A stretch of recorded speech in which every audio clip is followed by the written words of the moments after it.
ಅವ್ರು 6 ವರ್ಷದಲ್ಲಿ 1 ಲಕ್ಷ ಕೊಟ್ಟಿದ್ರು. ನಾನು 2.5 ವರ್ಷದಲ್ಲಿ 2,20,000 ಹಕ್ಕುಪತ್ರ ಹಾಗೂ ನಾವು ಜನಗಳ ಮನೆ ಬಾಗಿಲಿಗೆ ಹೋಗಿ ನಾವು ಮಾಡಿಕೊಡ್ತಾ ಇದ್ದೇವೆ. ಜನಗಳ ಮನೆ ಬಾಗಿಲಿಗೆ ಸರ್ಕಾರ ಹೋಗಿ ಮಾಡಿಕೊಡ್ತಾ ಇದೆ. 100ಕ್ಕೆ 100 ಪಾರದರ್ಶಕವಾಗಿ ಪಕ್ಕಾ ಮಾಡಿಕೊಡ್ತಾ ಇದ್ದೇವೆ. ಇದು ಆಡಳಿತ ಸುಧಾರಣೆ ಮತ್ತು ಒಳ್ಳೆ ಆಡಳಿತ ಅಲ್ವಾ?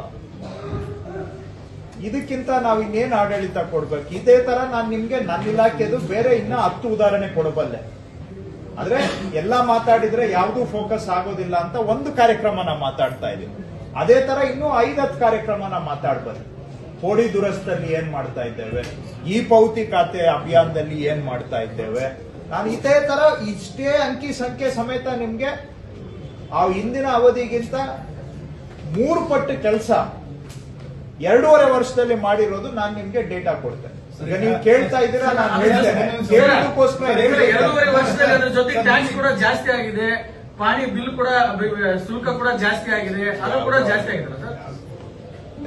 ನಾನು ಮನೆಗೆ ತಗೊಂಡು ಹೋಗ್ತಾ ಇದ್ದೀನಿ. ಅಲ್ಲ ಸರ್, ಅದು ಹೇಳ್ಬೇಕಲ್ಲ ಸರ್ ನೀವು. ನಾನು ಮನೆಗೆ ತಗೊಂಡು ಹೋಗ್ತಾ ಇದ್ದೀನಿ ಸರ್ಕಾರ ಅಂದ್ಮೇಲೆ ಇದು ಜನರಿಗೆ ಹೊರೆ ಅಲ್ವಾ ಸರ್? ಆಗಿದ್ರೆ ಹಾಗಾದ್ರೆ ಇವತ್ತು ಇಂಟರ್ನ್ಯಾಷನಲ್ ಮಾರ್ಕೆಟ್ ಅಲ್ಲಿ ಪೆಟ್ರೋಲ್ ಡೀಸೆಲ್ ಆಕ್ಚುಲಿ ಏನಿದೆ ಅದಕ್ಕೆ ನಾವು ಹೋಲಿಕೆ ಮಾಡಿದ್ರೆ 60 ರೂಪಾಯಿಗೆ ಡೀಸೆಲ್ ಪೆಟ್ರೋಲ್ ಅವ್ರನ್ನ ಯಾಕೆ ಕಡಿಮೆ ಮಾಡಿ ಅಂತ ಕೇಳಿಲ್ಲ. ಅವ್ರನ್ನ ಯಾಕೆ ಕಡಿಮೆ ಮಾಡಿ ಅಂತ ಯಾವ ಪಾಣಿ ಜಾಸ್ತಿ ಮಾಡಿದಿರಪ್ಪ? ಯಾವ್ದು ಮಾಡಿದಿರಪ್ಪ? ಅದು ಯಾವ್ದು ಮಾಡಿದಿರ ಗೊತ್ತಿಲ್ಲ.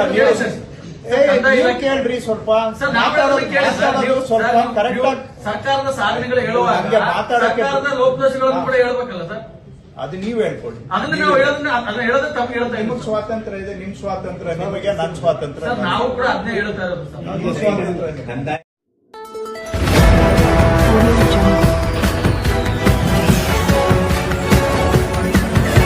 Audio